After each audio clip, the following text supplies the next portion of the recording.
Magandang araw mga kaibigan. Bigyan natin ng reaction, opinion itong post ng philstar.com.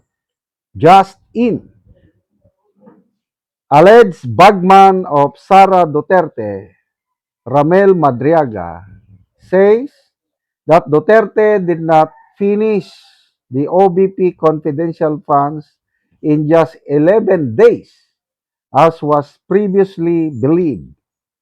The money was disposed in 24 hours. Wow naman. Talagang grabe, demolition job talaga. Laban kay BP Sara itong nangyayari.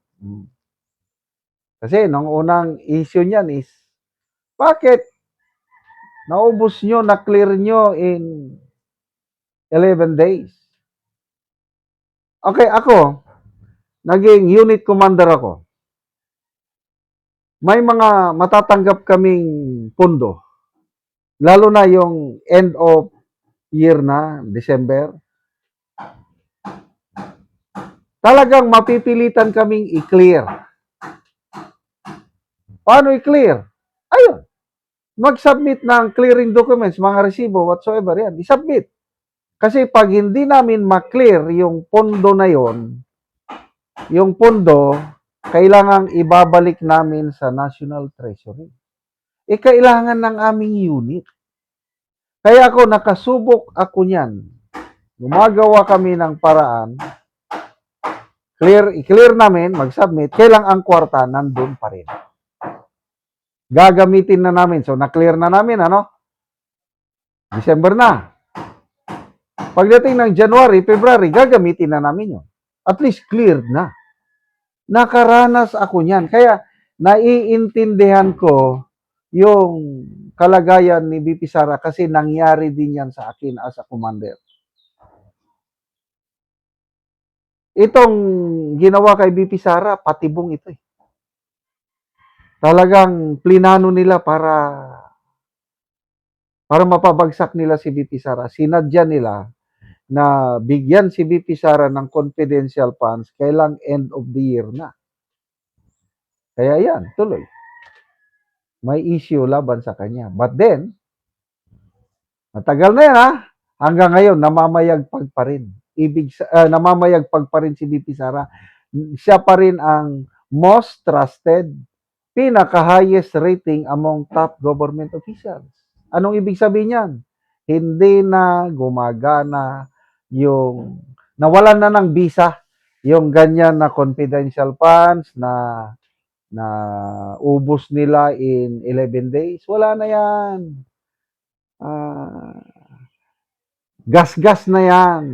Kaya ito, lalo nilang pinapasama si BP Sara dahil in 24 hours, inubos ni BP Sara yung confidential funds, 125. Sinong nagsasabi? Ramil Madriaga? Who is Ramil Madriaga? Yan ngayon. Itong mga anti-Duterte forces na ito, yung director, scriptwriter, kulang ng, I don't know how will I describe. Gumamit naman lang sila ng tao na sisira kay BP Sara, pinili pa nila ang convicted na kidnap for ransom gang leader, Ramil Madriaga. Kaya, tuwan-tuwa ko kay Congressman Rufus Rodriguez nung magsalita siya na Madriaga is a polluted source. Naalarma ang Committee on Justice. Pinatanggal nila sa record nila yung statement na yun na polluted source. Kaya lang, magandang ituloy-tuloy nilang gamitin si Madriaga. I tell you.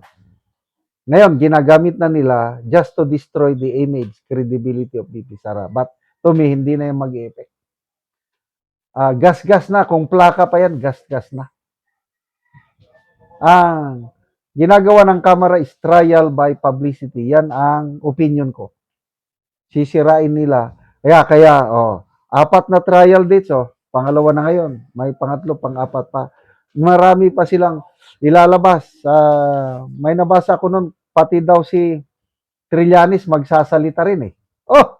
Never mind, Trillanes pa naman. Sino pang maniniwala kay Trillanes? Yes, meron. Yung mga kakampi, yung mga hindi nag-iisip na Marcos loyalist, maniniwala kay Trillanes. Kailan? Remember, yung mga critical thinker na mga Pilipinos, naninimbang yan. Hindi lahat na sinasabi sa mainstream o no, paniniwalaan. Do not insult the intelligence of Filipinos. Sa dami ng sources of information ngayon, pwede na lang cross-reference sa iba pang mga sources of information. Kaya hindi nyo. Sabi kasi ni Trillanes na naniniwala kami. Sabi ni Trillanes.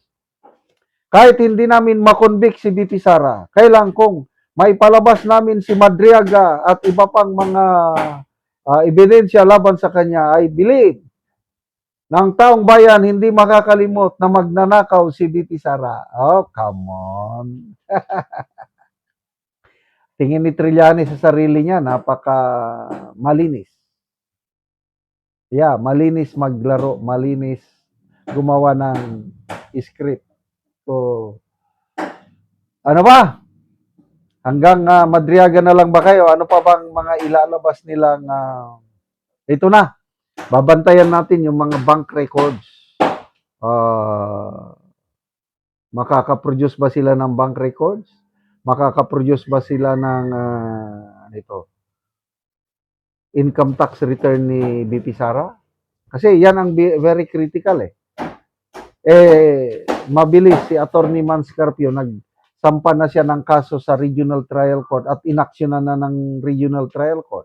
Hindi na, I believe, ang Bureau of Internal Revenue, ngayon na mayroon ng kasong na isampa sa korte, hindi na bibigay kagad hanggat hindi na re-resolve ng korte. Kaya tied up na sila ngayon. Kahit yung bank accounts ni BP Sara, hindi basta-basta magsasubmit o magbibigay ang mga bangko kasi alam nila mayroon ng kaso sa Korte Suprema. Kaya wise move ni BP Sara at mga kakampi niyang abogado yung pagsampa ng kaso sa Korte Suprema. Salamat mga kaibigan sa inyong pagsubaybay sa ating channel. Nakakatulong kayo ng malaki sa tribong Talandig ng Bukidnon dahil ang income natin sa channel na ito is pantulong po sa tribo. Namimigay tayo ng libreng yero at pako para makapagpatayo naman sila ng mas maayos na tirahan. Panoorin nyo ang video na ito. Muna ni ang among nahatagan sa yero, so mag-atop na ni siya karon.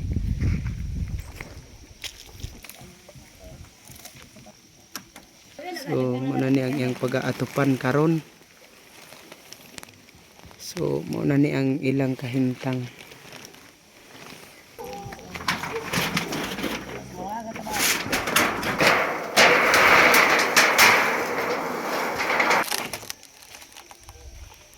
So muna ni ang gitanggal ng ilang mga atop, mga kawayan lang nga nangagapok na.